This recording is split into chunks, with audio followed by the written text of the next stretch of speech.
Good morning and welcome to TV3 New Day Friday edition. Of course, it's just about the weekend, and so we're happy to be back on your screen to set you rolling for the day. And of course, we'd like to say a very big thank you to World Ghana. You see everybody well adorned in beautiful African print this morning. And Bright is nodding. Yeah. So I don't know, what beat are you dancing? Yeah, some imaginary song. My head. No, yesterday we made our women look good. Oh, but that's true. We excited them. We made them great. We gave them all the attention. In fact, we did everything, and we topped it that last night. We gave them the great, ammo. Great stuff. So this morning we'll continue. I mean, it's not going to be a one-day wonder as well. It's not 9 day, one-day wonder. This is the time we need to prove them wrong. Look, we are the people who will make them that great. We'll give them the support that they're asking for. Okay, so yesterday was such a great day. Well, you wouldn't be proving us wrong because we know you. That is what you were created to do, to support. Exactly. And so if you do, but you're you keep only doing saying that duty. we aren't giving you people the support, and Quite a we've majority, been right? retarding your progress. So the promise this morning is that yesterday was a great day. Yeah. All the speeches, all the statements, we've heard about it. We did what we had to do. We took you out. We cleaned the place instead of you. We did the washing. We did everything. It is going to continue. That's a promise. But you asked us to cook for you. Oh, that's a promise. Yeah, of course. As for that one, you have to do. So it will continue. Johnny, I'm sure it should continue. Yeah, it should. But I've been thinking, okay, so International Women's Day was yesterday. Yeah. Yes. Very well celebrated. Equally like I know where Johnny is going. Very well celebrated. International Women's Day. Then I know where Johnny is going. Well, I mean, we have World Men's Day or International Men's Day. Oh, God. Set for 19th of November every year. Really? And guess what? That's also World Toilet Day. Yeah. And I'm thinking, Such a coincidence. yeah, oh no, this is too coincidental. Oh, God. Because actually, World Toilet Day existed long before they planned for International Men's Day. Why would they? They could have gotten a better. Why would they put that day? Is it because I don't know, but because usually when Father's Day is up and we're celebrating, they'll tell you not every man is a father. Okay. But they'll tell you every woman is a mother. Okay. So then we fought for girls are mothers. yes, even schoolgirls and toddlers. Then we fought for International Men's Day, and the best day they could fix that day on was World Toilet Day. Okay. Why? I feel your pain. I really Why? do feel your Why? pain. I would have to ask that question why, because it will overshadow you, and the fact that nothing else but toilets is painful. We feel your pain. Sorry. I don't know, Johnny, but who does that? Johnny, are you worried about the coincidence? I thought you would talk about what will be done for us on that day. But what you see, the focus is that a bigger chunk of the world's population do not have proper toilets. Exactly. Come to Ghana, for example. All right. So on that day, nobody will talk about you. Everybody is looking at sanitary conditions. Yes.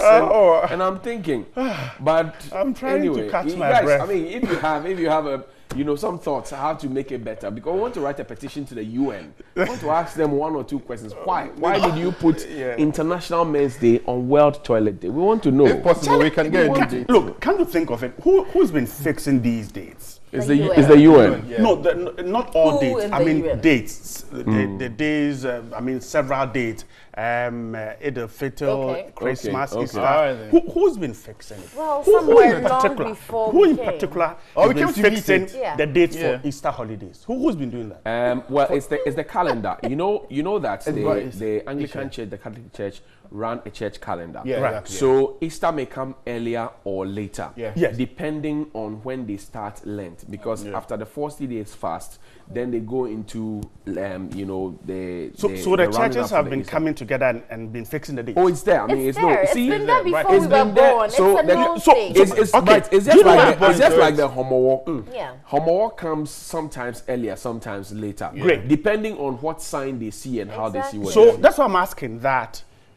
Last year, if you remember, we marked Easter in the middle of April. Yeah. Today, this year, we're doing it around the end of March, early April. Right. And I want to know the dynamics that go into whether I should go into the end of April or the middle of April or at the end of March. And I'm I'm right. explaining It's the that- signs they see, look the at. signs. And So- so for say so Eagle what Fitr, signs? if they are looking at the moon, Yeah, the that crescent. we're looking Exactly, for the but in crescent Easter, of the moon, what then do they they'll look wait. at for No, Easter? What do they For look Easter, at? it was the fast. Easter It was the starts fast before. That's the 40 Lent. days Lent. So and then Lent after that, started. Jesus So was in ushered, between you know, Lent, to you be have Palm Sunday. sacrificed. Great. You have Yeah. But Passion. who fixes, then you have who fixes Holy Week and Lent then Easter. to target the Easter date? The church. The was calendar there. the calendar runs autopilot. I need to see where that calendar is. So, So but that no. So when you find out, my problem now is at the end of the day, when you find out how it's done, then what would you do? You fix Exactly. a No, day for no, it. because So you he see, will He wants a celebrate his permanent own date. Easter. Okay, yes, that's because what I because was- sometimes the dates really matter. Yeah. Right. They do. Yeah. I mean, if you fix Easter in the middle of April, you're virtually trying to tell some of us that, hey, don't be part of it. Why? Okay. but right. Why? you know, Why? Right. What do we right, celebrate Easter with? Right. Right. Eh? Yes. Look, for No, example, Johnny, this let him year. answer that question. What do we oh, but it's celebrate money. Easter It's with? money. It's money. What do we Oh. celebrate Easter with? Really? So for Brad, when it comes, let's say, you know, So it's first somebody part that's of April, killing yeah, you. Charlie, some do this. He can But just- right, look, this year, for example, Valentine's Day, which also was fixed by the church, Yeah. fell on Ash Wednesday, the day Yeah, that exactly. Lent Wednesday. started. Okay, that is known every 14th. Exactly. Valentine's Day fixed, Yes. but the Lent, beginning of Lent, which is Ash Wednesday, you know, came to were in coincide church with in the it. morning. Exactly. Yeah. It's just like the coincidence for World I need to see Toilet that Day. calendar. But I'm right, still not convinced. yesterday when we were celebrating International Women's Day, I was thinking, if you have a side chick and she's disturbing you, she's worrying you, who do you report to, your wife or the other side chick? Pardon? No, but if Amma said no, pardon. No, Is no, this even a question? Oh, Who it's a do good you question. report to? Johnny, For another day. This It's is your for own sin, your own cross. You carry it, no, sweetheart. in some cases, Or you can report to Brian. no, in some cases, your mother is aware of the side chick, so you can Okay, report it. you to can her. report. Wow. Yeah. Because you need somebody dynamics. to To talk to yeah, sometimes. Yeah, so talk to Bright. He seems to be No, ready you're to right. But you listen can't to you. talk to Maybe he even help you handle the side But chick. you can't talk to your wife. Certainly not. Okay. What? Anyway, let's do news, please. So news is up next here on your favorite morning show, New Day.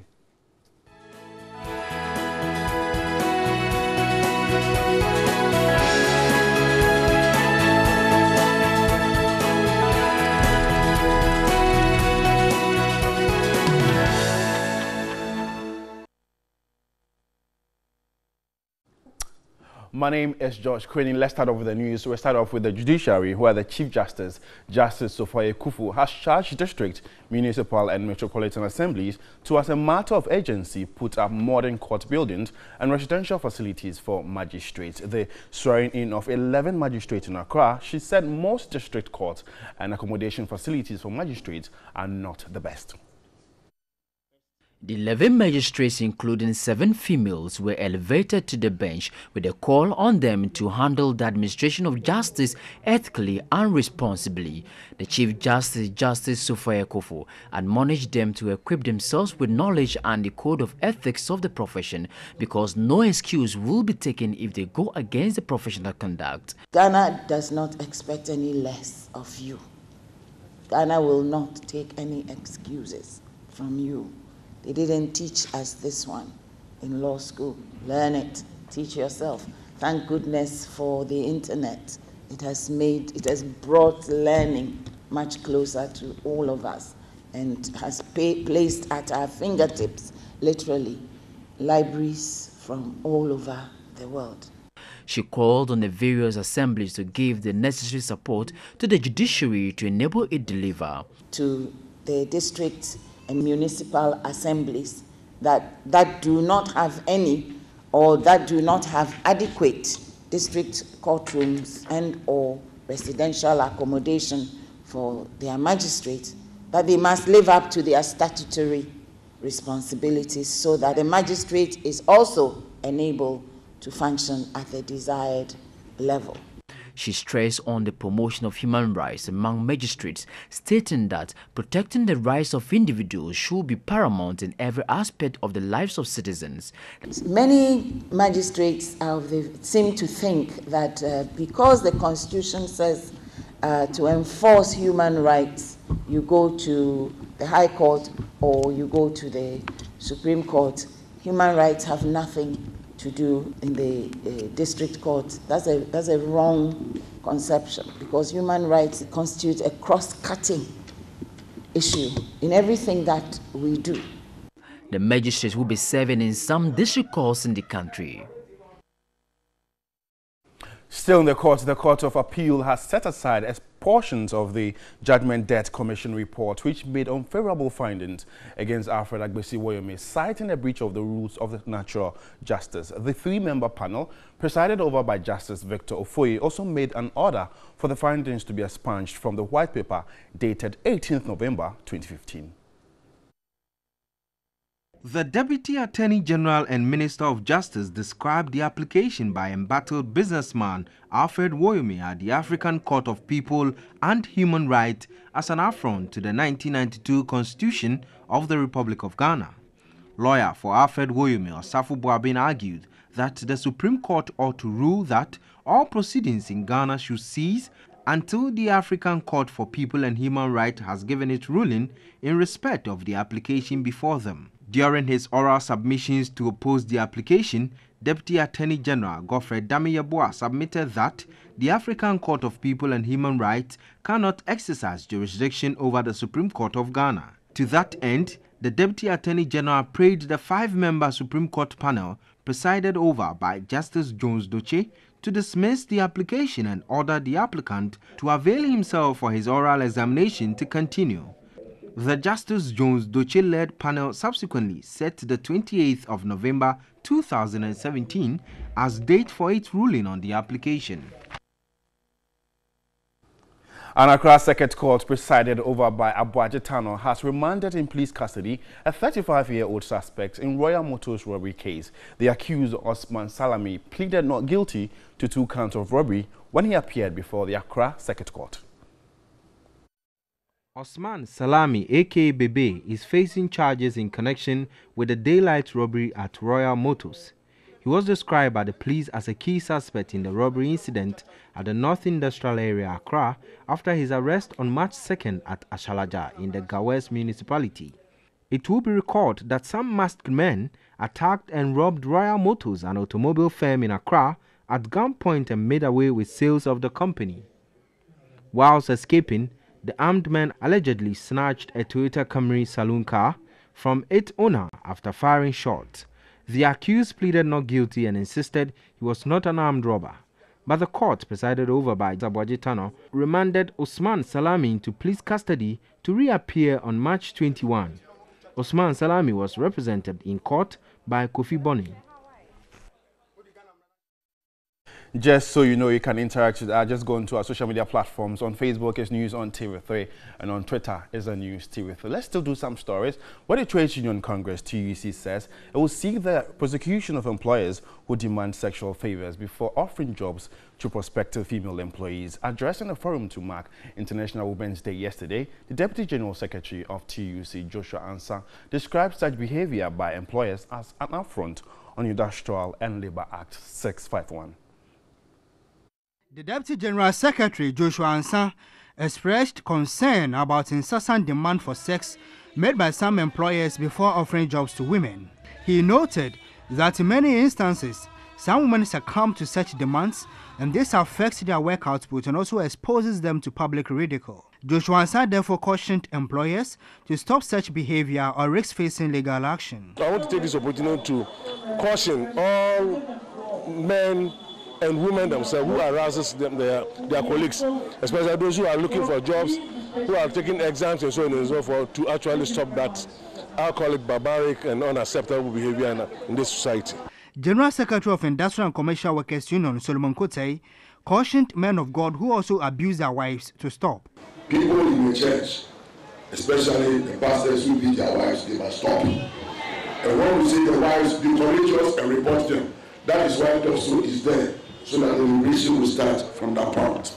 The president of the Ghana Journalists Association, Dr. Afelmoni, pledged strong commitment to use the media to promote the cause of women. We do solemnly swear and pledge that we shall leverage every power and every influence we wield to help achieve the twin objective of non-violence against women and equality at the workplace. The chairman for the Trades Union Congress, Abba Samson, proposed stronger regulatory framework at workplaces. A lot of people are dying out of this harassment.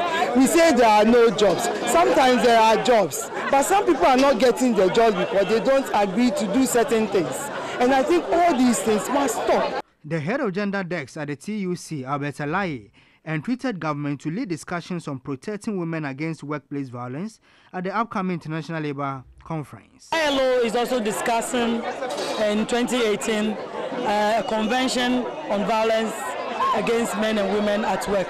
So we want government also to support the convention and the recommendation at this year's International Labour Conference. Other speakers proposed the need for the Ministry of Employment and Labour Relations to facilitate the passage of the Affirmative Action Bill. This year's International Women's Day has the theme, Gender Parity, Progress Made So Far.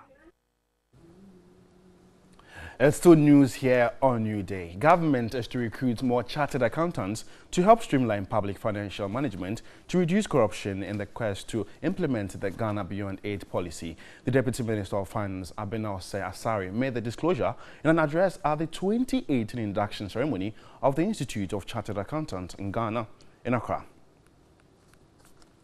250 chartered accountants were inducted into the accountancy profession at a ceremony to undertake courses in public financial management and risk assessment.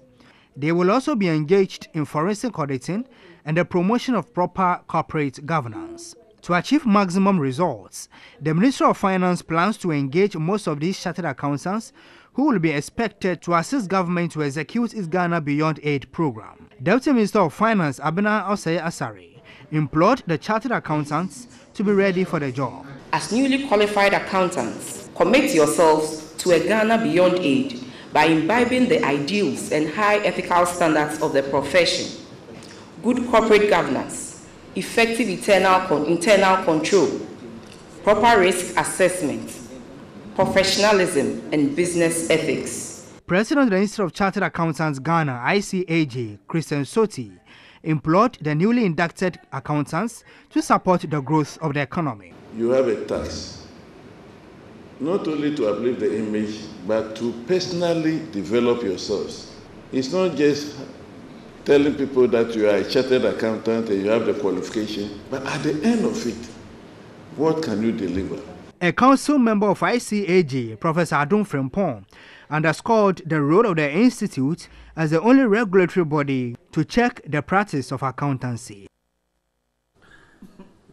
Still on Ghana Beyond Aid, some members of organized labor have called on government to block all revenue leakages before it can achieve the Ghana Beyond Aid policy. Although the unions are confident of achieving Ghana Beyond Aid, they express concern about the lack of value addition to exported produce. President Akufo-Addo at the 61st Independence Anniversary Parade again re-echoed his government's determination to reduce Ghana's dependence on aid. Getting Ghana to a situation beyond aid, according to the president, means adding value to Ghanaian exports. Reacting to the speech, General Secretary of the Ghana Medical Association, Dr. Justice Yankson, was confident of achieving Ghana Beyond Aid. But he was worried about the lack of value addition to produce before they are exported and government not being able to control its natural resources. Of major worry to him has to do with the revenue leakages in most public institutions. On countless occasions, we all know the rot that has engulfed us as a nation when it comes to handling our finances, especially public finances. And these are areas we need to pay critical attention to and ensure that we plug all loopholes. Executive Secretary of the Civil and Local Government Staff Association, Clarksa Ghana, Isaac Bampuado, was worried most revenue leakages are located in the public universities. It used to be a case that all these monies are first lodged in the consolidated accounts. Why are they not lodged in the consolidated accounts? Why are these institutions keeping these revenues? And then you see them building projects all over. Is that our priority? President of the Ghana Registered Nurses and Midwives Association, Krabia Asante, asked Ghanaians to eschew mediocrity to foster economic growth. Our dependency on aid, the solution lies in our hands. We should harness local resources and move on. There's nothing we cannot do which these independent superpowers can do. The Deputy General Secretary of the Union for Industry, Commerce and Finance Workers, UNICOF, implored governments to introduce clear-cut policies on how to achieve Ghana beyond aid. Ghana, most of our economic activities, we have become a dumping ground for advanced countries and other African countries bring their goods and we are worse off. In the process, we rather create employment over there and we rather discourage creation of employment here. Meanwhile, government has indicated plans of partnering with the private sector to roll out the Ghana Beyond Aid policy. And our businessmen close to the only natural lake in Ghana, Lake Bosomtwe in the Ashanti region, have called on government to invest in and revive the once booming tourist site. The businessmen complain that business activity has slowed down drastically owing to the unattractive nature of the tourist site. Here's a report by Ibrahim Abubakar. Lake Bosomtwe, situated at Abono in the Ashanti region, is the largest natural lake in West Africa. It is referred to as the Sea of Ashanti and used to be widely patronized by huge crowds during public holidays. One of the major constraints is the poor state of the road connecting to the site. 2 of the lavatories are no more in use and revelers are forced to attend nature's call around the facility. That notwithstanding, accommodation is not a challenge to tourists who visit the site. But the decline in the number of visiting tourists has affected some businesses operating along and near the lake. Anne Denta was disappointed when she visited the site. And looking at the environment, it needs to be improved. If you are collecting money from this side and looking at this surrounding, it's not attractive. The District Chief Executive for Bosomtwe, Joseph Kwesi Esuming, outlined measures to improve the state of the tourist facility. Lake Bosomtwe currently contributes about 35% of the Assembly's internally generated funds. Update on our website 3news.com. The Ghana Month campaign is still on. Where Ghana, Eat Ghana, Know Ghana, and Watch Ghana. Just follow the hashtag We Celebrate GH. I'm George Quinn. Thanks for watching. Good morning.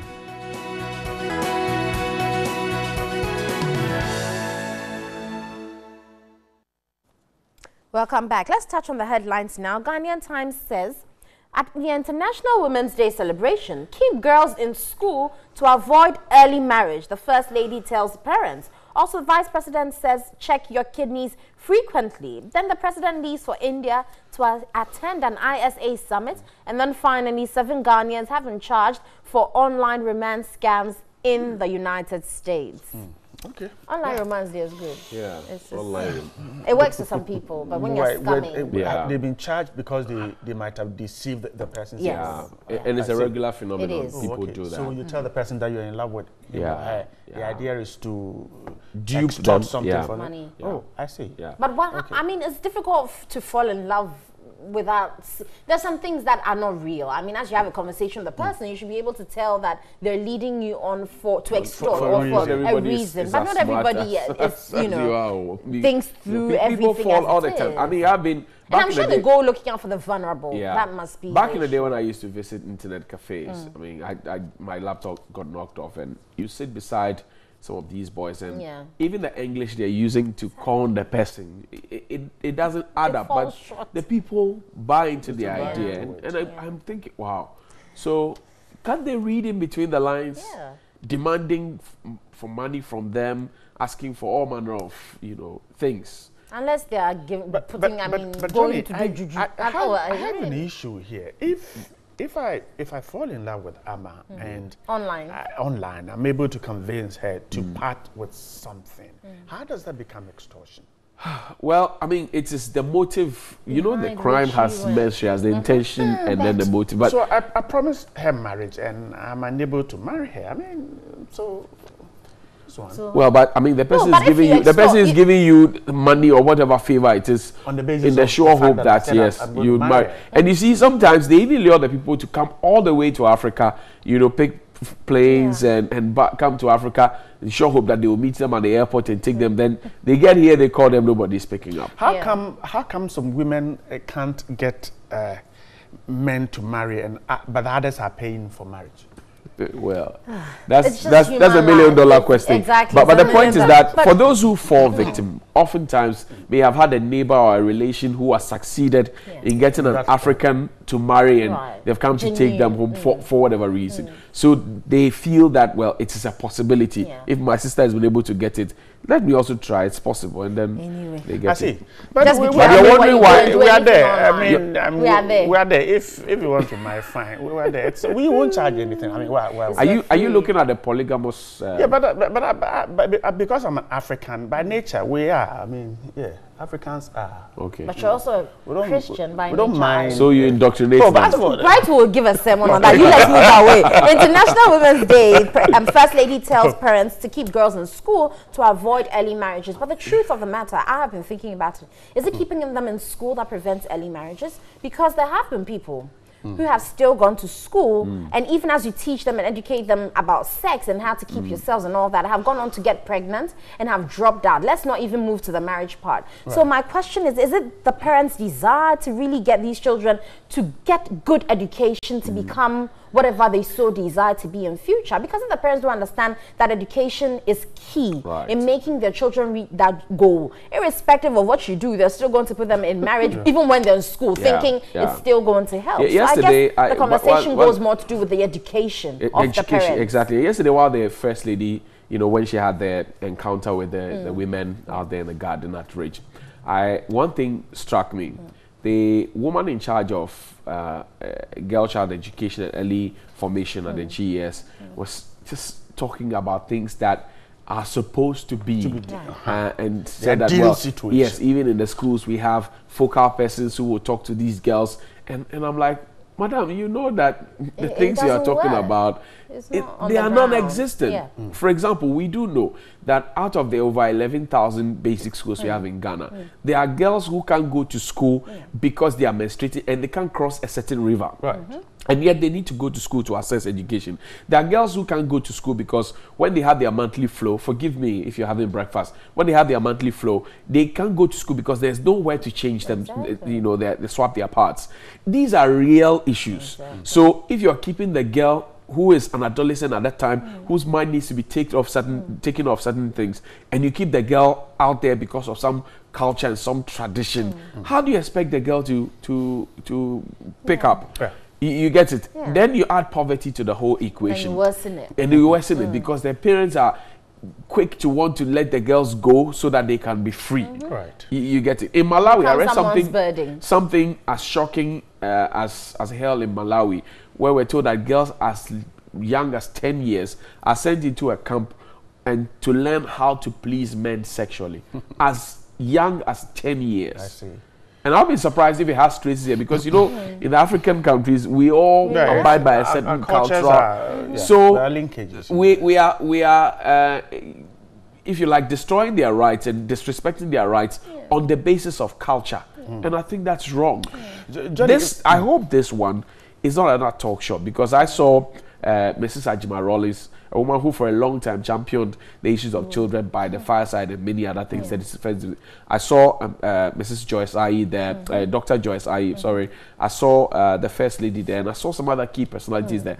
I hope it's not just talk show. I saw Madame Otiko Jaba there. I didn't really get the substance I wanted from her, because the issues are real and she's in charge. So I didn't get it. I mean, the focus on free SHS is becoming one too many. It's a good initiative, fine, but there are critical issues to also look at. Critical issues, basic school. I mean, if somebody turns 12, some people start menstruating for even 11, and they go to school, they'll be in GSS at the time. They can't find a place to swap their parts. That's a national concern. John, it's true. And like you said, I think that just saying that keep them in school isn't the solution at all. It's not. Look, I think we've gotten to a point where even the police must be brought into this.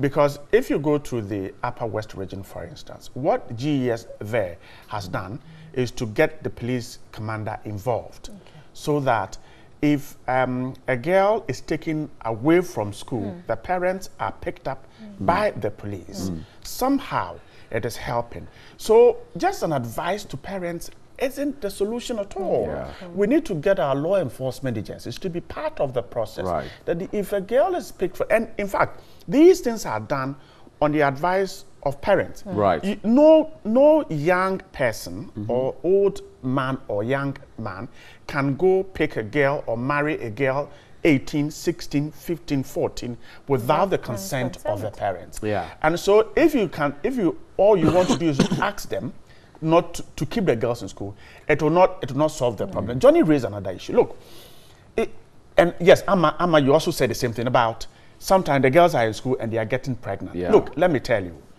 there's a school in the Bongo district, Zoko Senior High School, where last year alone, the headmaster sent 5 girls home to go and deliver because they got pregnant.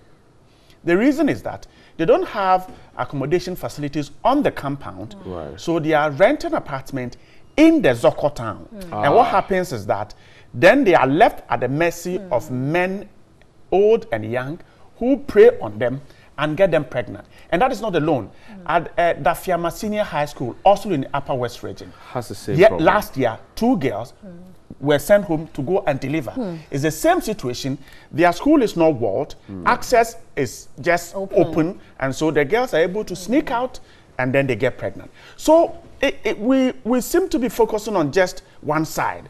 Keep the girls in school. Keep the girls in school. But even where we're supposed to keep them, there's a problem. There's a problem there. So let's look at the holistic approach to dealing with this. I was looking at the last time I had the ranking member for education on the parliamentary committee here. And I was asking him, what is your priority as a subcommittee or select committee in parliament on some of these things? Because over the years, whatever budget is given to basic school is not even a quarter, maybe half of what you give to senior high schools and maybe tertiary institutions. So, and we say that the formative years, the basic school is the most important of all. So, and you know that in our system until recently, if you fail your BEC, that's the end for you. There was no remedial until recently. So we have not paid enough attention to that particular bit. And this is where the president really, as I've heard him say over and over again, he's gender champion and all of that. This is where I think he should focus on. Mr. President, good morning to you. Minister for Education, Dr. Matthew Poku-Prempeh, good morning to you. Madam Otiko Jaba, good morning to you. This is a social protection issue. And I don't believe that when we say gender and social protection, it's all about women. No, it's not. Men too have gender issues. Priority, Johnny, Yes. priority is important. Is a priority in this part. I mean, I would not be happy if I would not be happy if I have a nephew or a niece somewhere. I spend all my money trying to raise them through school, and then they get to GSS3 and get pregnant. Because the conditions are not favorable. And the key thing is priority. I was listening to the Ghana at 60 years on committee chairman, Mr. Kenamankwa, who boldly told a radio station in Accra that because the committee didn't get enough money, they couldn't put up any of the libraries. And I was sad. I sat in my room and I said, this is a country that is talking about getting people the opportunities to grow and develop themselves. And yet, when we have the opportunity, we don't prioritize. Look, the Ghana 60 committee put up some entertainment shows. You remember? At neck-breaking prices. Yes, there was a guy who was complaining Chief that he's Moment. not... Yes. So I said, so you had the money to do that entertainment show, and I'm sure several symposia and forums went on, and dinners and all bashes. that, and huge sums of monies were spent. And yet, we could not use a single city to even construct a one-room library for one district, so that we can say that this is what we did with the money. Okay, so it comes to priority. Now, I think that the president is in a hurry, but the people who are working with him are not in a hurry. I was really taken aback that the committee could tell Ghanaians that we didn't have the money to build even one, and yet look at the money Movement was talking about. Exactly, billions. Okay, we paid that 3 money billion. for entertainment, and yet a library that will keep a girl who, after school, from going to play around, will go to the library and read and perhaps prevent her from falling prey to men. We'll do that. Right. Okay. At Okanakwe South, and this is a matter I've been talking about. Sadly, nobody seems to be paying attention to it. Okanakwe South, Nana Kumia was MP there. Honorable Ahmed Atta has taken over. For 10 years, maybe more. There's a library that has been constructed and left to rot. And it's sitting there. 10 years. And guess what? All the schools in that neighborhood keep dropping their BC ratings as the years go by because it's just not there. Are you saying that if the Ghana 60 years on committee, for example, decided to go to Kumasi Trapatre or Esikuma Dobin Brakwa and tell them, look, we want to build a library. We don't have all the money for labor. So community labor help us to build. They won't come and do that. Need cement everyone understands the importance of education. Luckily for our rural communities, sand, stones, water, you don't need to buy it. No, but even if you were buying, I'm talking about just labor. Yeah. Just tell the chief that, look, Bodero Mame, Nana, so that people can come and help us to build it. It's all about priorities. It's just the word. I don't even know why we're talking too much, because if we can even figure this out, look, I don't see why a whole committee the Independence Square story that I did, and I keep asking, so what if? Because on that occasion of our 63rd, the president was up there with all his esteemed guests in the cracks. What if? They would have called doctors who would go and resuscitate. Let's go and rant. But it's time to rant. Of course, yesterday during the International Women's Day, the Women Caucus in Parliament had been pushing for the affirmative action bill to be pushed. But also, there are some other bills that are still yet to even be tabled before Parliament, such as the Right to Information Bill. And we're asking, will that bill be passed before Parliament goes on recess? Let's see what you have to say about that as we rant with George Queenan.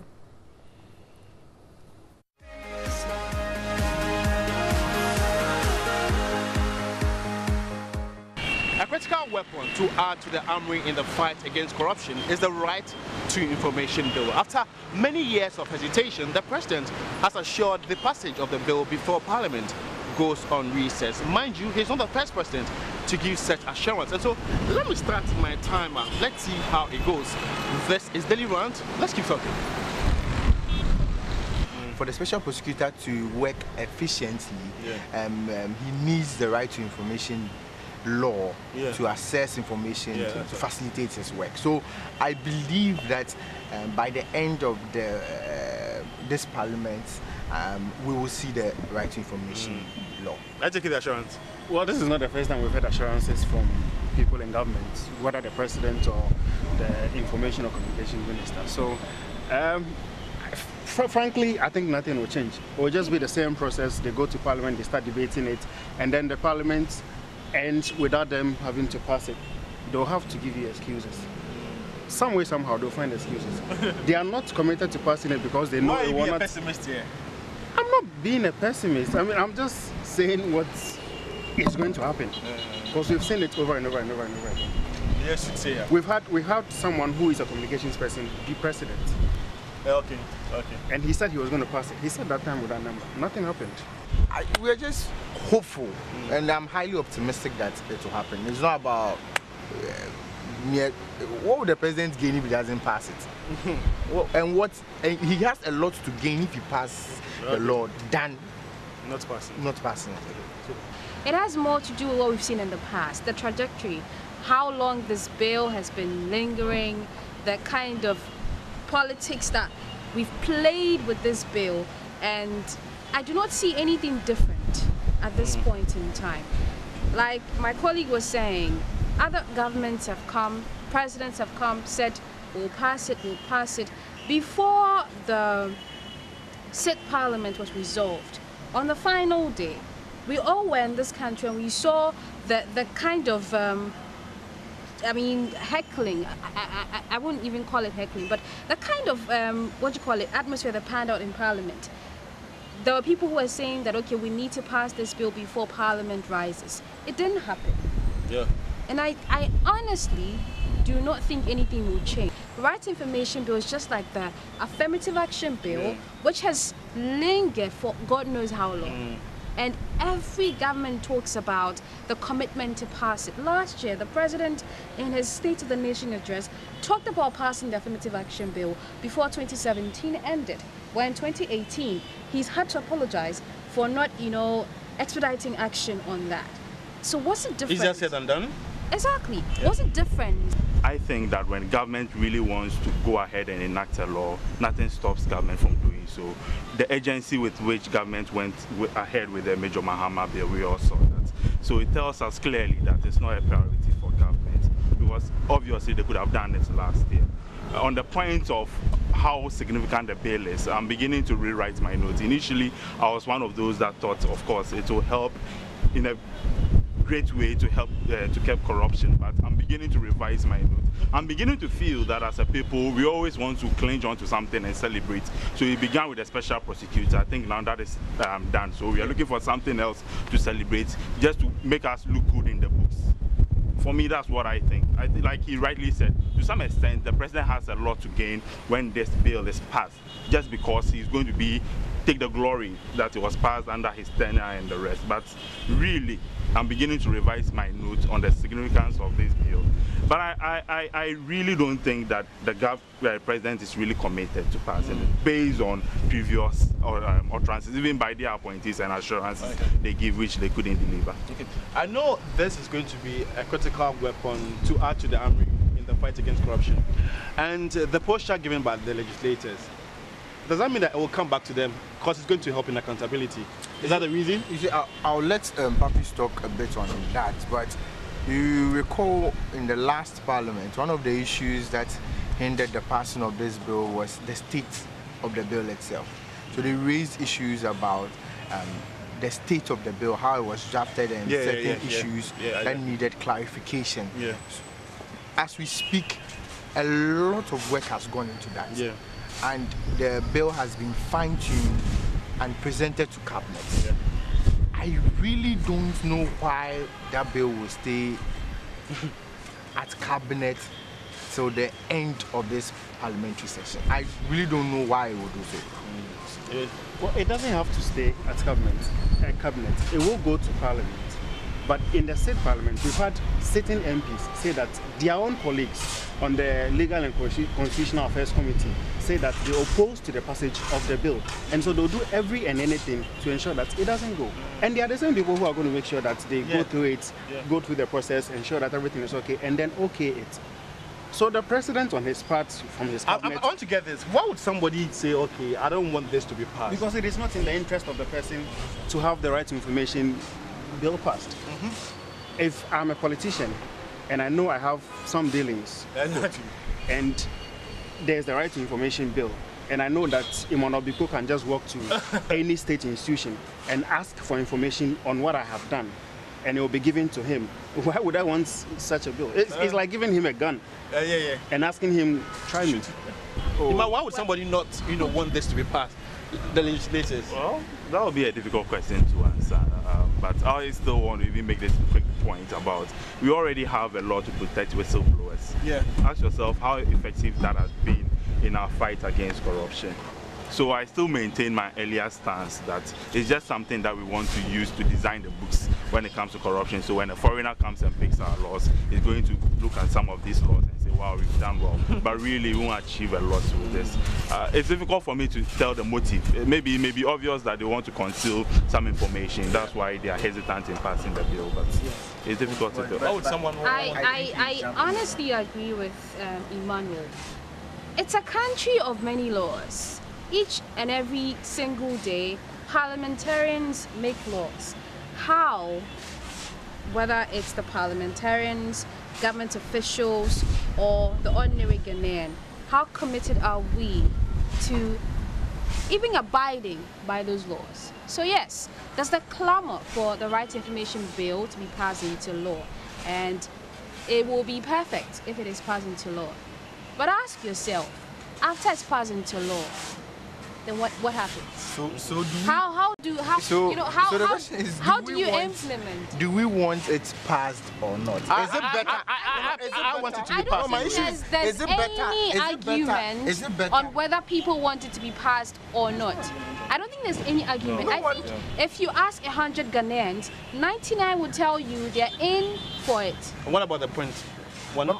But my that's what I'm saying. It's better. We've been talking about people who say it is not in their interest, so they may not want to commit to it. And so that will be the one. Okay. But I'm saying, if you ask 100 Ghanaians, 99 will tell you that yes, it is, because then we all know the benefits it's to give us. Yeah. Just like we know the benefits of all the many laws in this country. But you should know, it is better to have the bill passed into law than it's not being passed at all. Because one day, one day someone will test that law. There are a lot of laws that are not working in Ghana because people have not tested it. So it means that when it's passed into law, you can walk to the finance ministry and say, I want this information. You will have to test the law. If you don't have the law, you can't take any action. Nobody is saying that we don't want the law to be passed. What we are actually asking for is that beyond passing the bill, which to me looks very unlikely at this point in time, beyond passing the bill, how committed are we as Ghanaians, the government machinery, ordinary citizens, CSOs, how committed are we to ensuring that this law actually works? Let the law be passed and let someone test the law someday. I think what's intentional is when the law will be passed.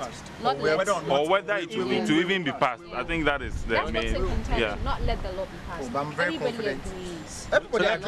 Let's hope it will be passed. Everybody agrees, but I'm very confident that the law will be passed. Don't get your hopes high.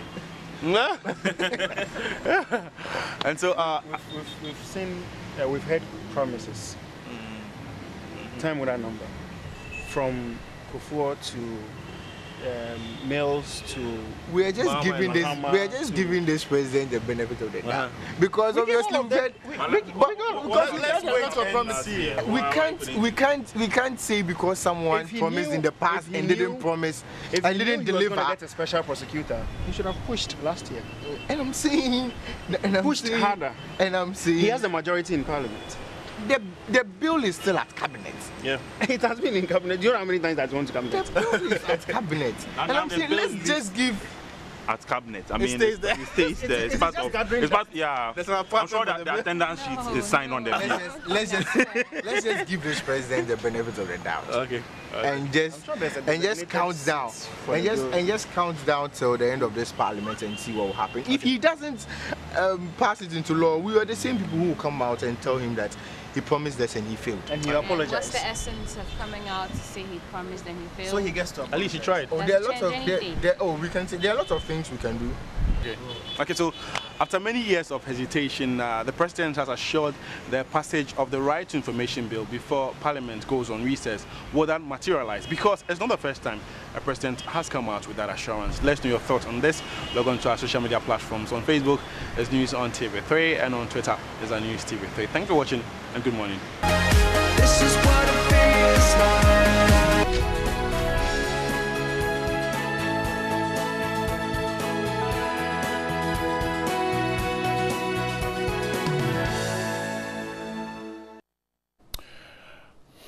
Welcome back. Now, Daily Guide is starting the morning and says that Woyome floors Justice Apau in court and comes with a photograph of Mr. Agbeshi Woyome and then Justice Apau. Heritage says probe into 51.2 million judgment debt, Mahama white paper thrown out as Woyome wins appeal case. The finder says gender activists pressure government to pass affirmative action bill without further delay. And the Independent says, I have been impartial. Speaker react to minority claims. Those are some of the newspapers I have with me this morning. My guest to do the talking is a senior partner at Systems Legal Consult, Ideal Chambers, a former member of Parliament and a member of the NPP. Honorable Dr. Henry Kwabena Kukufu is here. Good morning, Chief. Good morning, Hope you're doing great. Yeah, very much. You've been missing since 2017. Yes. Good morning to your cherished viewers. And to the president of the land, I learned he has traveled to India. Yeah, First Lady, the Vice President, and the Second Lady, and indeed to all our leaders, including our chiefs and Queen Maddies. It's been a while. Okay, thanks for coming back. Yes, I'm back. Okay, we're grateful. I also have the Member of Parliament for the Bongo constituency, a member of the NDC, Honorable Edward Bar here. Good morning to you. Good morning. Hope you're doing great. By His grace. Okay, great. Thanks. In the midst of all these challenges, we are still surviving. Thanks for joining us on this Friday morning. Let's start with the daily graphic this morning, if you can give it to me. Let's look at this story quickly. Commander Sugar Factory was told shut. Chief farmers are disappointed. The story, Shelley Asiedo Ado is saying that the Commander Sugar Factory set up to provide 7,300 direct and indirect jobs. It remains shut 2 years after its inauguration. We're told that sugarcane farmers and the people of the Commander Edina Egwafo Abre municipality are hoping against hope that efforts by the Ministry of Trade and Industry to reactivate the multi-million-dollar factory will bear fruit. The enthusiasm among farmers that they will get a ready market for their produce at the factory is fast waning. The chiefs and people of the area feel disappointed with the current situation, as the government still cannot concretely tell them when the factory will start operations. That's the story. We're told that by the paper that researchers from the University of Cape Coast say the factory is not likely to become operational anytime soon. A study on the factory indicated that it needed close to 300,000 metric tons of sugarcane to become fully operational. And so whilst this is not there, it means that the factory will have to remain shut. The Deputy Minister of Trade and Industry, Mr. Robert Homka Limsey, said that the government was to commit the operations of the factory to a viable and reliable investor. He said a factory like others to be started under the government One District, One Factory program would be managed by a private investor. That's the story so far from the Daily Graphic on the Commander Sugar Factory. Honorable Kokufu, let me start this with you. The chiefs of farmers are disappointed. When they say that they are disappointed, is it not that government can quickly do something about the factory? I'm disappointed as well, and I hope you too. Likewise, many Ghanaians, if not all Ghanaians. Because with the kind of euphoria, with the kind of enthusiasm that in 2016, the then president of the land, together with his ministers and others, with pomp and pageantry, inaugurated the factory. We were all happy that once we were going to get rid of the high imports bill of sugar. Before dawn, some of us had not criticized, but we had cautioned that there was the need to actually have the whole thing in the complete chain. Should have been completed so we can surely have the viability of the factory going. We were told that the factory has begun and is actually producing. That's what we were told. And that XZ number of people have been recruited into. Only for NDC to leave office. The factory was even closed down. 1 month it was inaugurated. The following month it was closed down.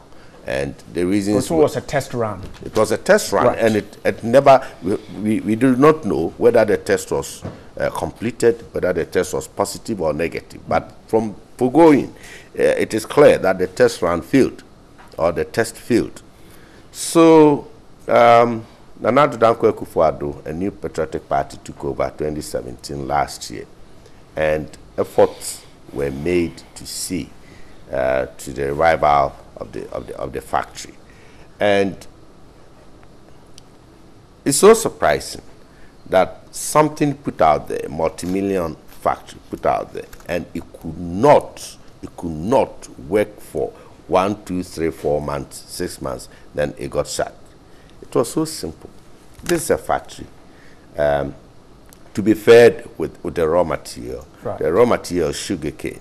And sugarcane, we all know, is a produce that, what do I put it? It's found in particular places, not all around.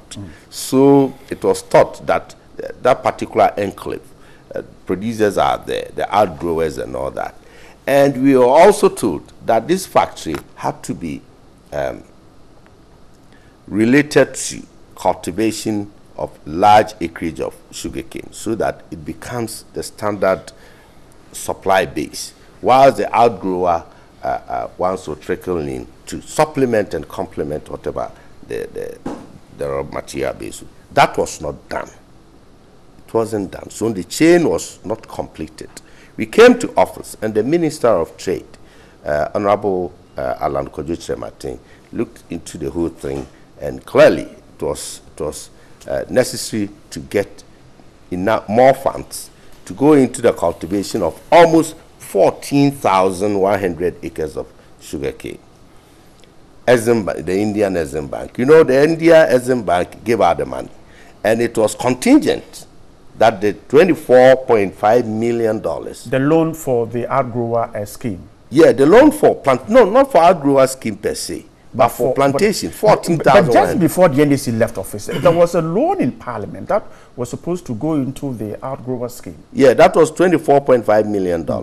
And Honorable Alan Kojo-Martin was in Parliament to inform them. As we speak today, that money has not been realized. It's not been released. So the government is I mean, it's not in the position to go ahead with that kind of program. You do understand. So let me see if this would not be legitimate to ask that. If government is talking about one district, one factory, and we're pushing money into factories that are yet to take off, would it be wrong to tell government that, why don't you send that money to Commander with the structure standing and quickly get into operation, because sugarcane takes just 3 months, 6 weeks to mature? I do not know which kind of money you're talking about. This one, just last week, we heard about $5.1 million that has come into the one district, one factory project. Can't we redirect some of these to Commander?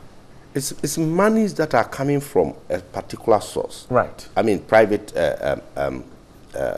money market. Right. It's not a state-funded thing. The one district, one factory is said over and over. That is a PPP kind of project, something that the private entrepreneur or the investor partners the public to undertake. It is not for government to invest wholly and solely in this one district, one factory. However, it is important to note and it's instructive too, that the entire Commander Sugar Factory entails a $24.5 million package that is purposely to be used for this plantation development. So one would have thought that the previous government, after going in for the bigger chunk to put the factory there, would have, in the same vein, gotten that a part of it to undertake the plantation, so that it become simultaneous. Once the factory is ready, the sugarcane, the plantation is also ready. But they decided, and they chose to, nobody knows, to erect the factory, and they left, in the process, they left the 24.5 million there. So the sugarcane that was to feed the factory was not thought of, or maybe they thought that could be delayed. And here we are. This present government have actually gone in and trying to secure that amount so you can go into the plantation. And it is not forthcoming, or it has not come forth as we speak today. So clearly, and it's good, the UCC researchers went in, the investigators, they went in. Dr. What is the name? Dr. Yawson. Yeah, Dr. Yawson. Yeah, and he put it clear there. The factory requires 300,000 tons of sugarcane as raw material to get it annually running. And here we are. The total quantum that can be looked at is about 16,000. That's from within the catchment area. Yeah, the catchment area, 16,000, and it's less than 10% of the requirement. So how do you run a viable factory on this? So one would be quick to put it out there that this government is not interested to actually get the factory revived. It seems government is not interested. It is not. Could government have sent the food planting for food and jobs to that part of the country? Is there something we can think of? No, you see, this is a package. This is a complete factory package. Exactly. And it is not a piecemeal activity. And you're talking about 300,000 metric tons of sugarcane. So you need to have a comprehensive plan in place, consciously develop or do the plantation so that you can have sustainable and reliable source of raw material. You know, the planting for food and jobs, basically these are staple foods that are required daily by the populace and all that. So, and these are plans, they are programs. You do not plan halfway and then you leave the other to go waste. All right. This government is seriously looking for all possible avenues to revive the factory.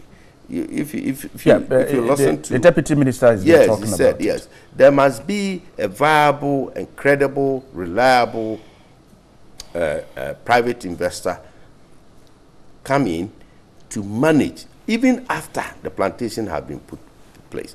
You know, the plantation involved irrigations and all kinds of things. It was properly and well designed, but as to the implementation, that is where the previous government fought it.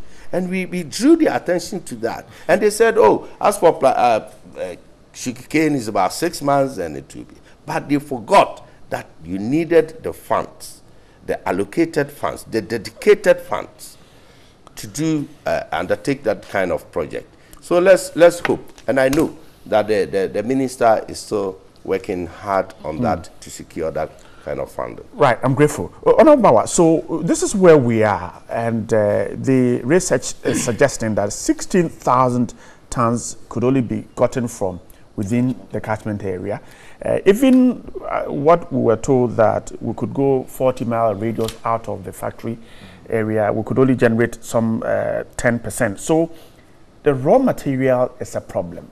How do we deal with this? Thank you very much, and good morning to your viewers. Let me greet my constituents, and then also the overlord of Bongo traditional area. Now to the issues. And I was excited when you asked certain critical questions that any average Ghanaian will ask, and you did that on behalf of Ghanaians. Bright, you recall that this is a factory that was built based on a loan, an EXIM loan we had secured from India, a $35 million package. Indeed, if you look at the whole project, and just as my colleague was talking about, the total package was that there were 2 sets of loans. The first loan was for the factory, and the second loan was for the outgrowers. That was a 24.5 million. So the first one was approved and secured, and we used 2 years to build that factory. The second loan was approved by a parliament he belonged to. Okay, before he left office. Okay. That's the SAFE Parliament. The SAFE Parliament approved the $24.5 million thing for the outgrowers. Then. The essence of making the factory take the lead of what they call it, the outgrowers scheme was that one, cassava, sugarcane is perishable. That's the first thing. 2, it just takes, and you said it, depending on the type of bean, maximum of about 6 months, you can have some that are about 3 months that you can grow. So it only made sense to start with a factory that had to do 2 years, so that the factory will be ready if raw materials, because you are going to invest about 24.5 million into outgrowers, assuming that they finish and the factory is not ready. What do you do with the sugarcane? So for logical sense, it meant that we needed to start first with the factory, which we did. The second one was the outgrowers. We approved of that, and we left government. I'm talking of the SAFE Parliament. The intention was that government was going to push ahead with this. And it is important to know the rationale behind this.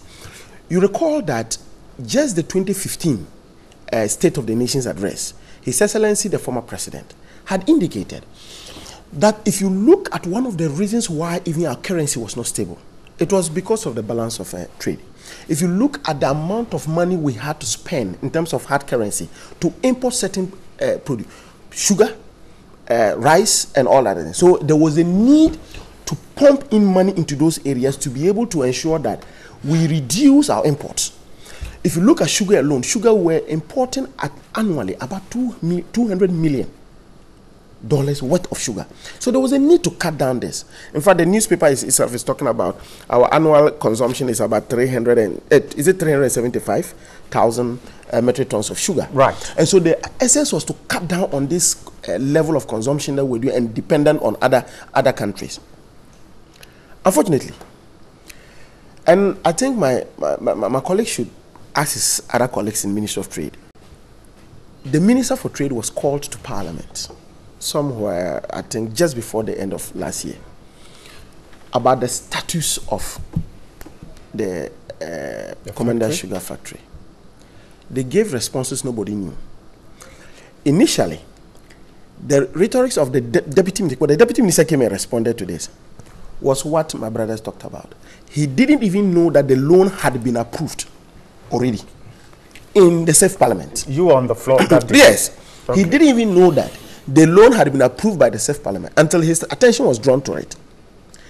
It is a clear indication. See, when this thing, and I'm not going to tell you the scheme of things, you realize that when the factory was established, there were a lot of things, and I'm talking about the previous government, a lot of commentary that was run on it. I have a feeling, and it is in line with what is happening in the Legon Hospital issue.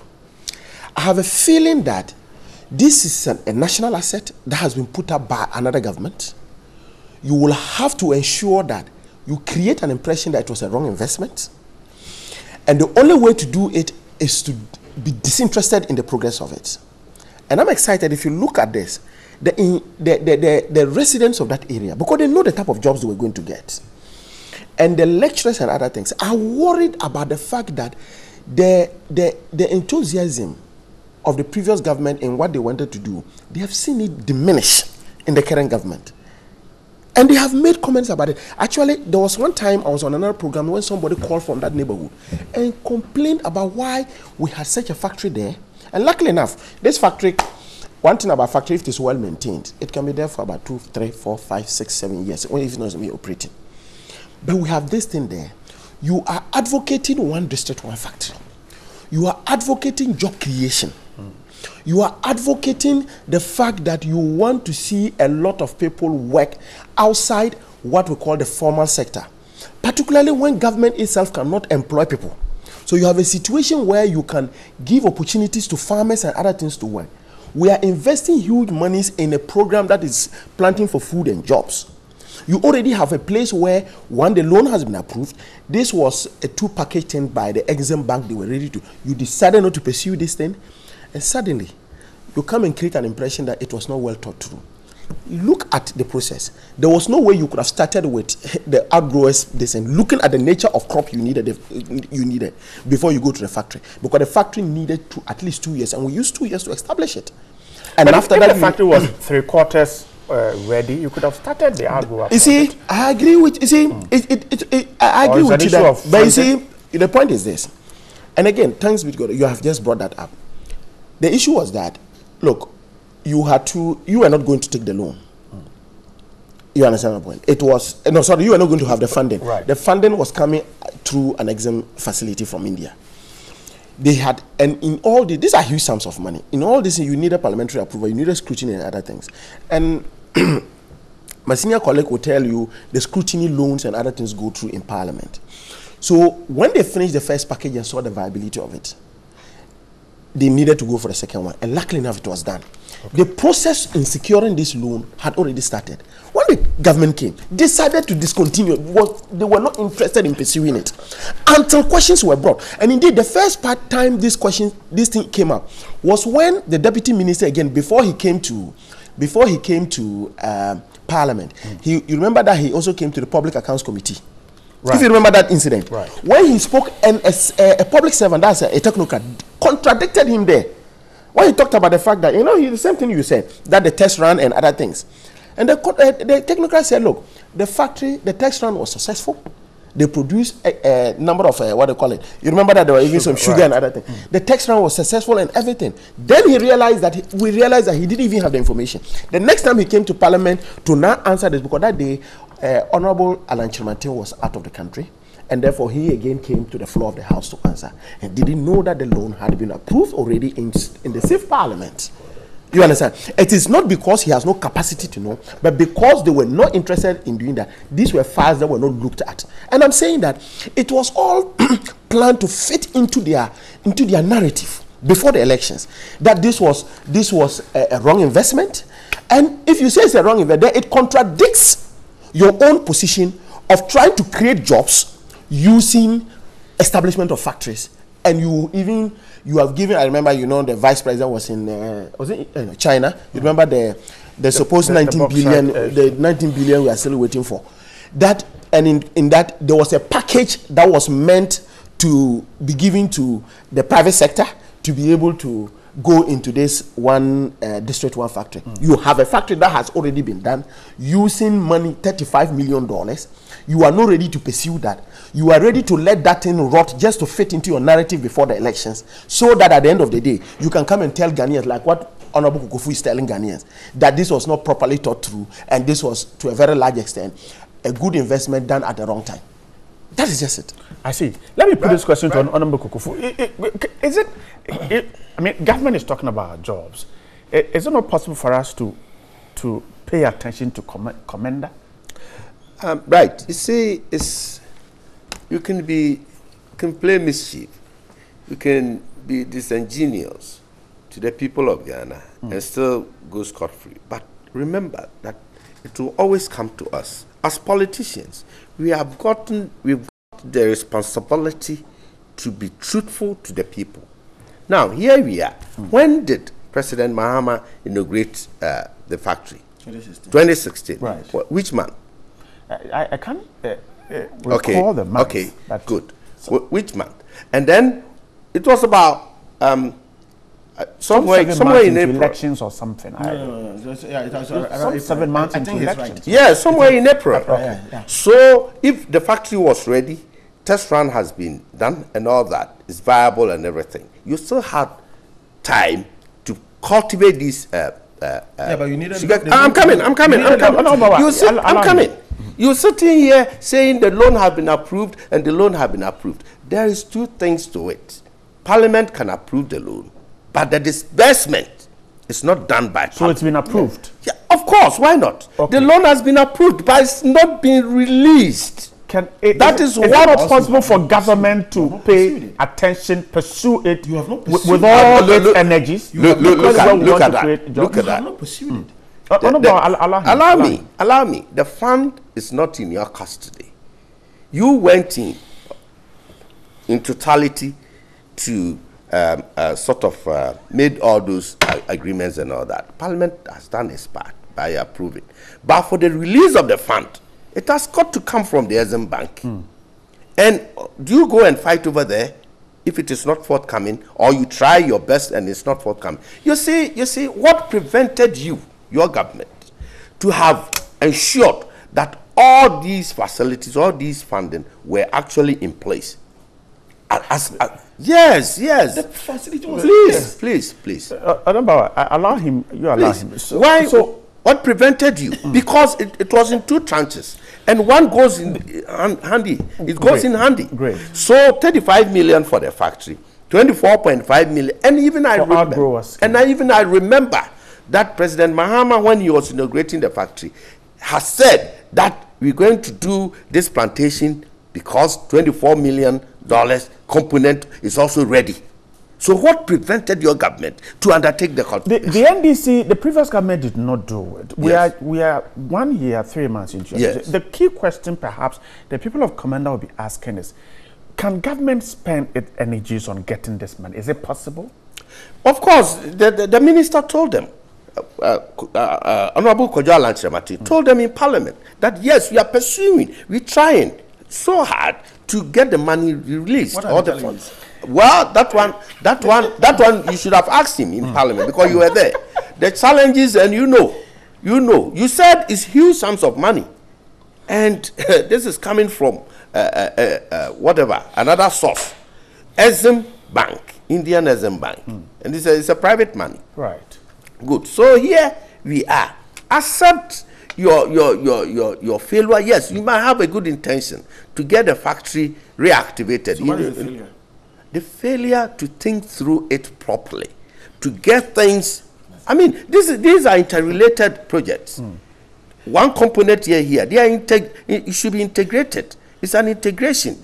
So you cannot go ahead and do out of political game plan. You wanted the factory there so you can show to the people. And indeed, you told all the people that the factory is ready. We've employed people. They are working and all that. You went into the process of recruiting people there, knowing very well that the other component that to keep the factory going, you haven't done enough about it. How long do you see this thing materializing? I mean, this money coming and this project taking off?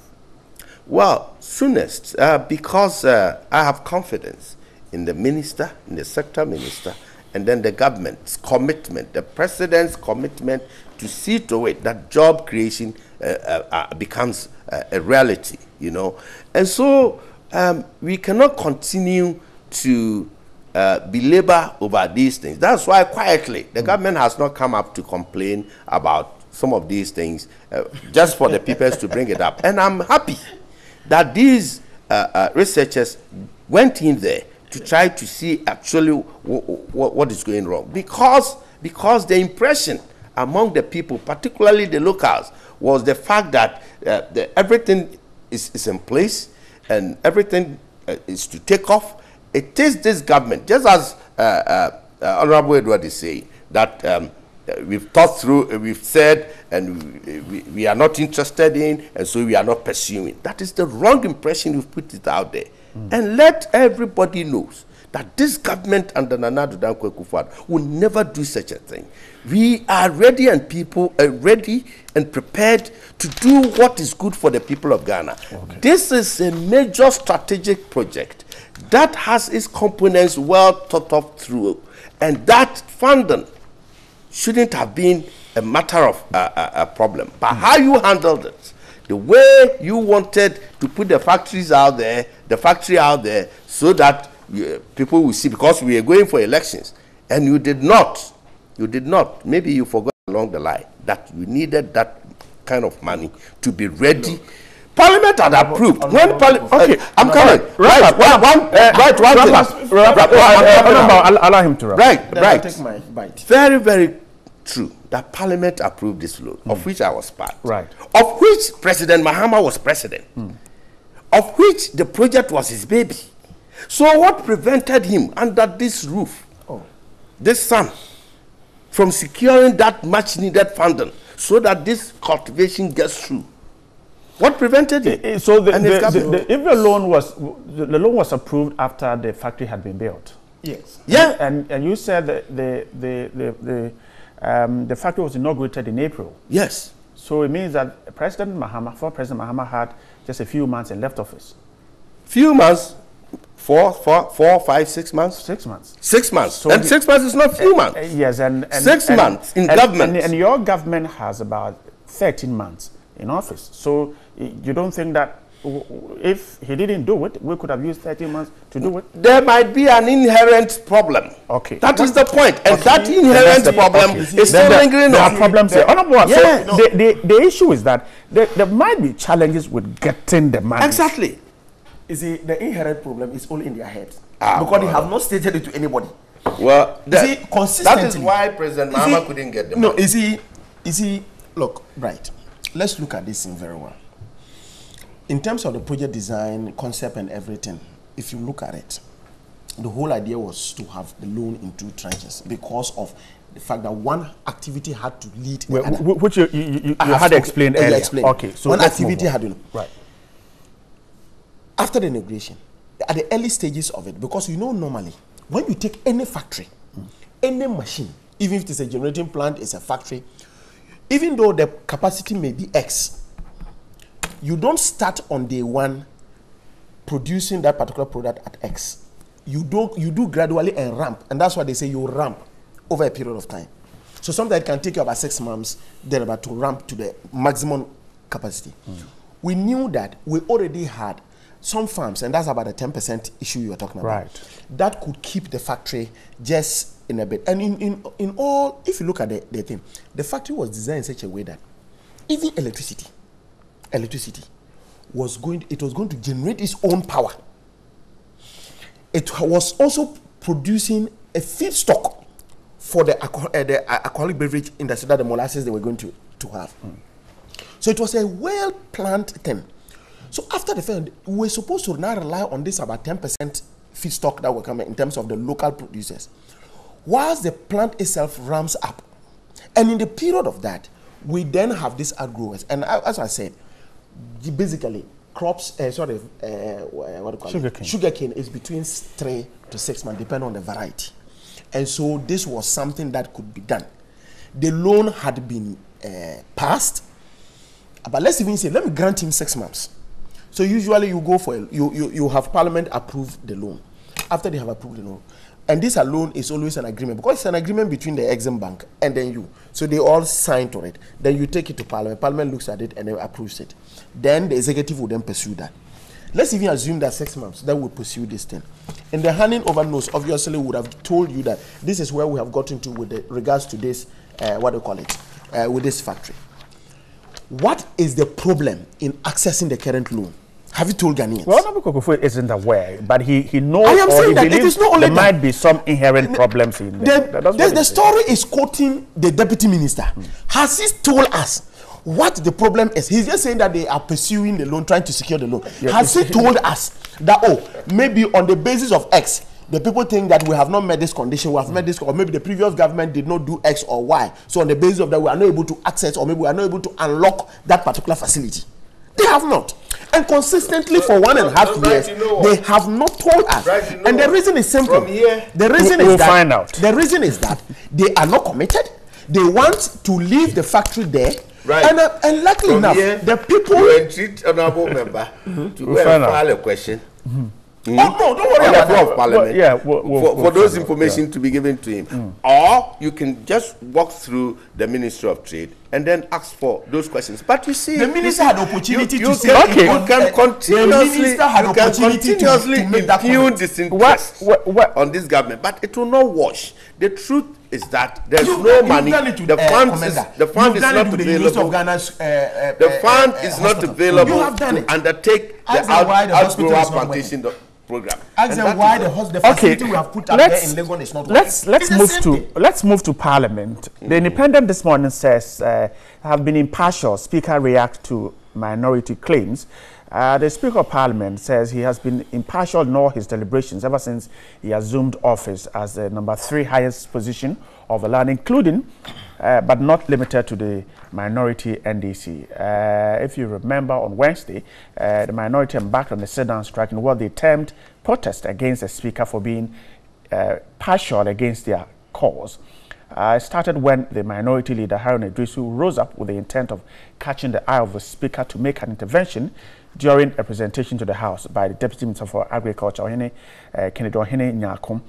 We're told the Speaker failed to recognize him. The story says that the Speaker told the House that he was only going by the strict 1-hour rule which was adopted by the previous Parliament, citing Order 69 of the Standing Orders of Parliament to buttress his agreement. But let me start this conversation with you. This is a man who, when he was being sworn in, warned against what he called majoritarianism at that time, warning the majority that, hey, you have the numbers, but that doesn't mean that you can bulldoze your way through. Why would the minority suggest that he seemed to be partial? Thank you very much. In commenting on this story, I want to be as restrained as possible. For 2 reasons. Because of the respect for the office of speakership and Parliament for that matter, and because of the age of the person occupying that office. So I want to be very restrained. It's true. On the 7th of January 2017, when Mr. Speaker was giving his address, he he said the right things. Then the right sound bites, we got them. As to whether they were for just basically optics or not, at least he said them. However, over the period, his behavior has not suggested that. And I'll explain. But you know, there's no way that you have a parliament that has 169 majority and 106 minority that we can always have. We can have our way. It's not possible.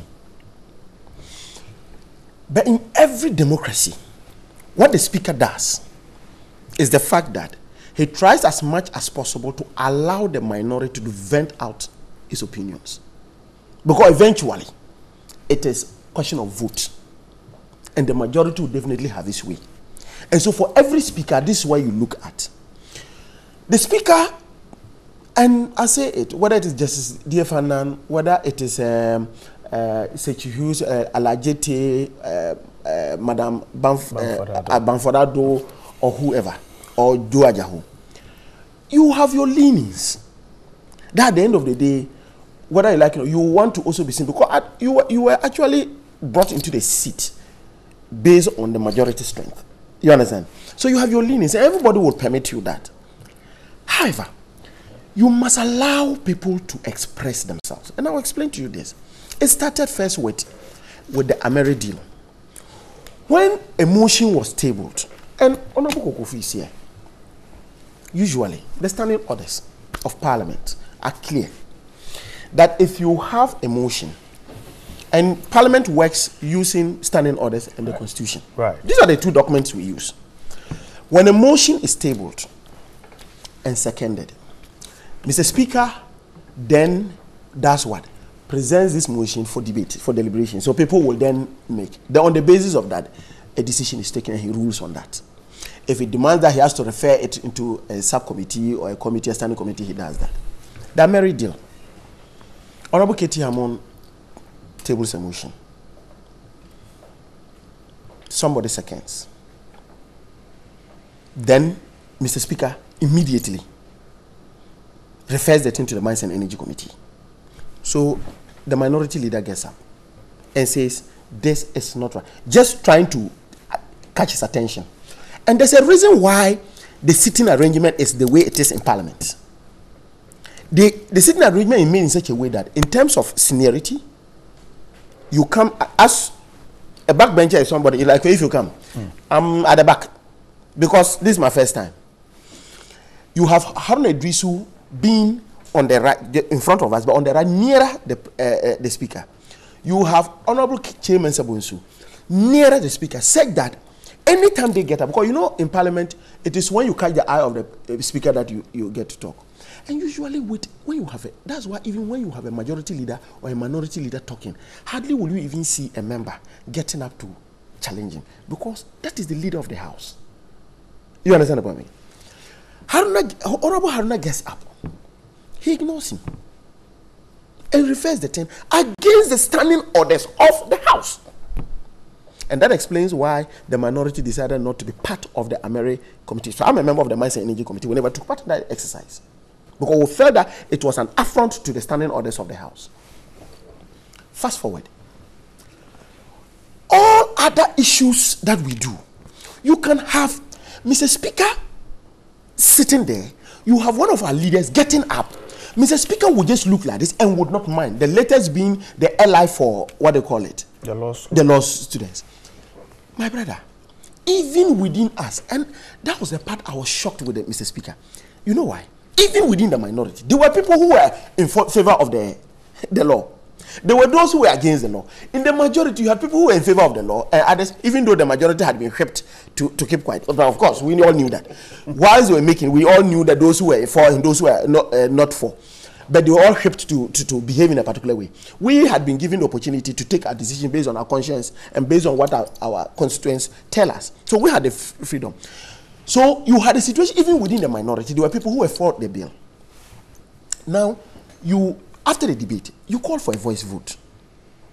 And in the voice vote, even if your story, your newspaper, your station carried it. I took the pen on this Independence Day to watch it again on the voice vote. When they finished the voice vote, you realize that the noise of those who were against it was higher. Then he said, "Oh, the yes have it.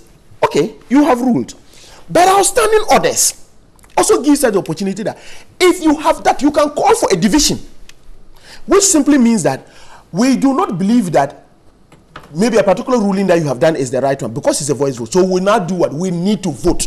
So there you will vote, and you know that Edward Abambire Bawa, MP for Bongo, voted yes or no."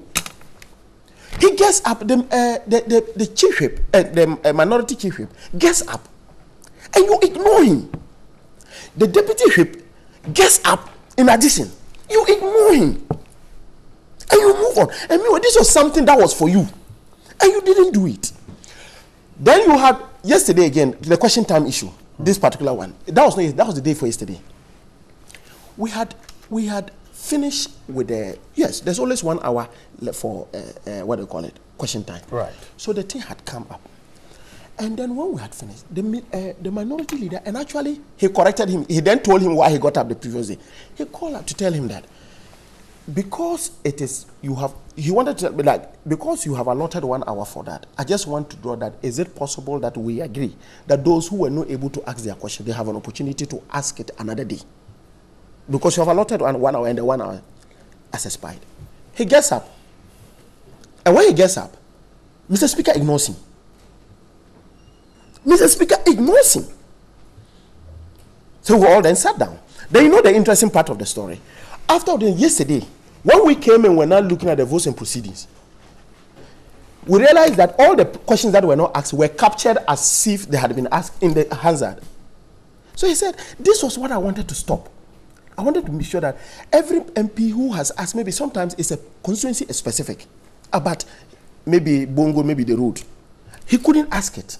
So why wouldn't you? Then you go and capture it because it is written response. You capture it in the thing there. That's having been asked. So I'm just giving you just the behavior of Mr. Speaker as we go. But you know where the part that is interesting. Wrap up for me quickly. Yes. Let me bring on. We have a speaker who, when you wake up, when you get up, and you say something that he doesn't believe in, when you go out and you see Mr. Speaker and you shake his hand, he will not shake your hand. That is between you. No, I'm coming. I'm just making a no, I'm saying when you try shaking his hand, I'm saying that you have a speaker who, when you say something he doesn't like it on the floor of the house, if you greet him, he won't answer. You have a speaker. Okay. You have a speaker who You have a speaker who thinks that the parliament is an extension of the disciplinary committee he was chairing in MPP. You have a speaker who thinks that when you are speaking, he looks at you that you are just like his son, so don't talk that way. Meanwhile, at the end of the day, I was voted for, you were not voted for. I'm grateful. My people voted for me to represent them. And I think that what the minority leader told him about a week or two ago, that he is not interested in respecting him.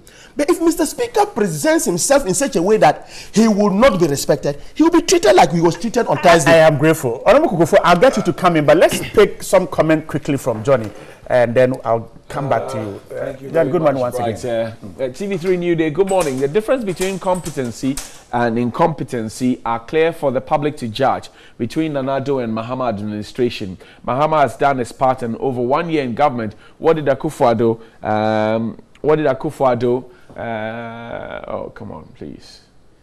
Slow down for me. Not after International Women's Day.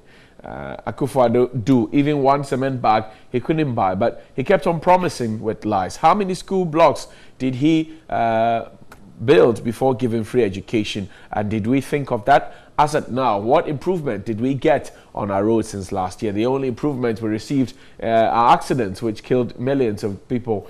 I'm not sure about millions of people, but this is your own manufactured figures. Osman Brooks, Tamale. Good morning and greetings to you and your panel. Please tell the MPP man that we're tired of them blaming the former government. Let's be honest, the NDC did their best, and since the MPP came into power, all we hear is that the former government did not do this or that. But we didn't vote for them to come into power, only for them to be putting blame on the former government. They should keep quiet and do what they promised, thanks to Daniel in Belgium. Why has the MPP government decided to use taxpayers' money amounting to 2 billion Ghana cedis to pay for the liabilities of UT and Capital banks? How was the collapse of the two private banks, Pastor Otabel's Capital Bank and Prince Kofi Amoabin's UT Bank, resulted in the collapse of the banking industry in Ghana, as claimed by Dr. Marcus Ibeyibwa of the MPP? I can't think far, Baba Musa. I think the government must try its best and reshuffle some of its ministers, because some are not performing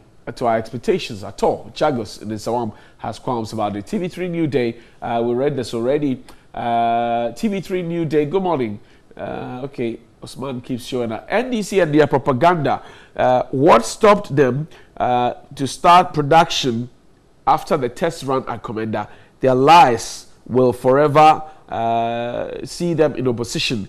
Aben in Asafora. Okay, so that's it. That's a very Thank you very much. Talking there. Right, Johnny, we're grateful. Honorable Kufu, let me come to you. I mean, the speaker has told his side of the story. He said, "I've not been impartial. I'm doing what the standing orders of the House demands that I do." Yes, right. A quick one. Daniel from Belgium says something about we keeping quiet and do what needs to be done. Okay, you want to? Yes, of course, we have got to. But a prudent builder will always want to build on sound and good foundations. Right. You come in and then the foundation is weak, and you think you've got to, all you have got to do is to continue. You put up the building and it will fall off. So Daniel, keep your cool. President Akufo-Addo some of the time needs to go back to the foundations and then reshape the whole thing before he puts up the main building. Now, according to Edward and his colleagues in minority, now the Right Honorable Speaker stands accused, simply because he's presiding over a house that they think that the majority has the numbers and all that. And that, like babies, they need to be pampered. My God. This is a serious business. Governance is a serious business. And Parliament is a place of records. It's a place where people jaw. It's a place where our activities there are regulated by law and rules and regulations. So the presiding officer there, being the speaker, holds the rules and regulations, and his mandate is to deliver to full satisfaction of the people of Ghana. Yes, you are in minority. You might feel uncomfortable. That is it. I was in Parliament. I was in the minority, and I would have recounted how many times I felt so disappointed in the then speaker. But for me and for others, we thought it was part of the game. And you need to up your game. That is why the availability of press conferences and others to ventilate some of your views when you think you did not get the floor. Even the opportunities presented to us by you, the media, are ways also to sort of interact and then work. You cannot say and do everything in Parliament, in Parliament to the fullest. You can't. Is it not a rule that leadership is giving some leeway? Perfectly so. They are giving some... And this is what they are arguing against. No. But the speaker seems to be ignoring the minority leader. It is at the discretion of the Mr. Speaker. He said the speaker ignored. You are putting those words. So you are putting those words, you are alleging. So he can stand accused. You are giving the dog a bad name so he can be hanged. No. He did not ignore him. He didn't see him. He didn't see him. He didn't see him. Perfect. And it happens. It's always there. But you see, Mr. Edward, Honorable Edward, we were friends, so we have been calling each other that before I went to Parliament. Why have you suddenly started calling me honorable? Just call me and continue. But you just remembered, Mr. Speaker, that you were voted for. He was not voted for. No, he was not voted for. You just said so. Yes. So you are honorable. You voted for honorable. And Mr. Speaker, that's a fact. Yeah, it's a fact. Yeah. So you should not begrudge me when I'm re-emphasizing that fact.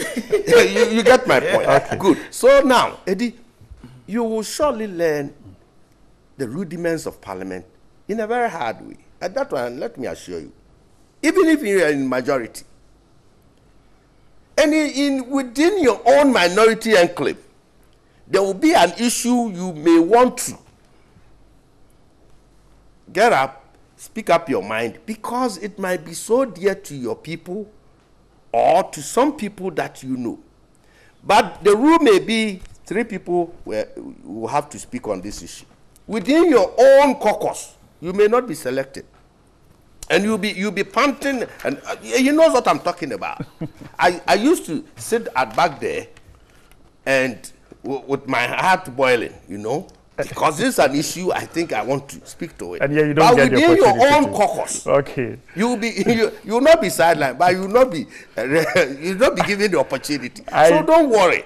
This gradually things will get better once President Akufo-Addo's programs and policies and projects and everything takes off and the heat is down. You are here to take off. Please. Please. Almost 1.5 years. You are here to take yes, off. Because the foundations, we use those to do the foundations. We had to redesign. We had to redesign and build most of the foundations. You are under heat because your constraints and your party members are still fused. They are still not happy the way you lost the elections heavily. So the pressure is always there. That one I agree. And so venting your spleen on Mr. Speaker, somehow you could be allowed. But for heaven's sake, what you did the other day, was it yesterday? Or the day before? I think Wednesday. Wednesday or so. Which of them? Well, you said so. You just said that. And quoting you, or no, paraphrasing you, what Honorable Minority Leader had said 2 weeks ago, that is exactly what you are saying. That is exactly what. Yeah, if he presents himself, I'm coming. You go ahead and office, do. But he as a person. Please, you go ahead and do. But who is he without the office? Yes. But don't forget that there are rules and regulations there, which he's not following. There are rules and regulations that regulate the conduct of parliamentarians, and each and every one of you, the 275, you are under these rules and regulations. Including yourself. Yeah, well, of course, but you can choose to cooperate and then work in the interest of Mother Ghana without putting the parochial interest of your political party and individual ambitions and egoism. You understand? This parliament is not a house to display egoistic tendencies and grateful. Be looked on, and you go scot-free. It's unfortunate we didn't. The speaker has the right touch on to the regulations as electricity and he knows exactly what is up. I'm grateful. He's a senior partner. But you see the Women's Day. Yeah, we couldn't talk about. We'll have happy Women's Day. We celebrate our women. Yeah. He's a senior partner at Systems Legal Consult, Ideal Chambers, a former member of Parliament, a member of the NPP, Honorable Dr. Henry Kwabena Kukufu, and member of Parliament for the Bongo constituency, a member of the NDC, Honorable Edward Barr. Gentlemen, we're grateful for a Friday morning with us. We're grateful for your time. Yes. Those of you who sent in your comments, we are grateful too. Stay with us. We have more coming up on the show.